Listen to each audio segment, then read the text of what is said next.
I'm in Kirugoya, standard 6, and suddenly there is oathing. There is? Oathing, the 69 oath, 1969 oath. Explain. Where all people of Mount Kenya, excuse me, are trooping to Gatundu, to Jomo Kenyatta's home, to take oath. And where even school-going children are being asked to take oath. So I come home for holidays, and I'm told that even my younger brothers walked to go and take oath. The oath was being given at Kabare, so people were walking the 8 kilometers. A whole school, the people of age would walk. And what was the oath? The oath, as I had it then, was to say for those of us from the mountainside that the presidency will not go beyond Mount Kenya. It will not go especially to the Luo nation. Oh my God, this is literally... Wamera, you know? Yes. And then I later come to learn now as an adult that the oaths were two. The Kiambu people were saying that the kingdom or the leadership should never cross River Shania. So we are being duped. We are being duped not to give leadership to Luos, but we are not part of it. There is an oath for Kiambu for it never to cross River Chania. Because I was in boarding school, I never underwent oathing. Okay. Martha, this is incredible. But those who underwent, that's how I came to know what was being said. And then my father at that time was a born-again Christian, had become born again.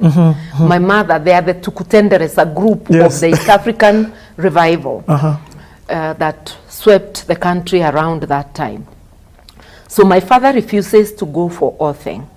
I'm hearing this conversation between my mother and my grandfather, my grandmother.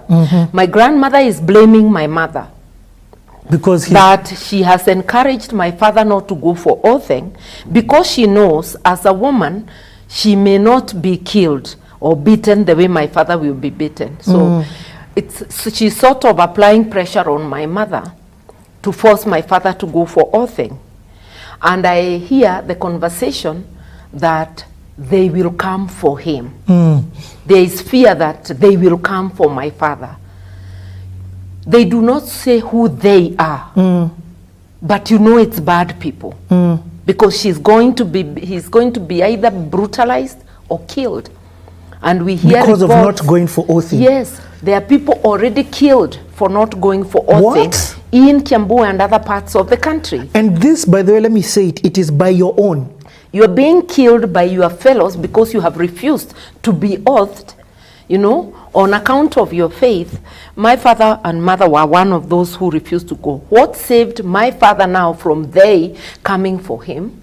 After brutalization of people, and especially around Kiambu, Bishop Kariuki, the Bishop of ACK, father to the former Attorney General, Kariuki, was our bishop, and he was close to the late Mzee Kenyatta.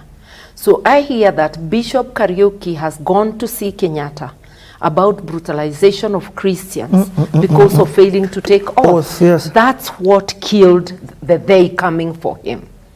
So that saved my father and other Christians. Okay. There's so much you are sharing, first and foremost, that I've never had, which I'm so grateful for. But then also I'm understanding it from a context of this. There's the Mau Mau, first and foremost, who we've gotten independence and they're thinking about coming. Yeah. That on its own is a story. There's this, we call it the Mount Kenya region. That's what politically I'm hearing the word is, the Mount Kenya region. This is literally the birth of it. If I'm not wrong. 1965. I think there's always been Mount Kenya because the Mau Mau movement was strongest in the Mount Kenya region. Yes. But as an adult, I've come to know the Waluhyas who were part of the Mau Mau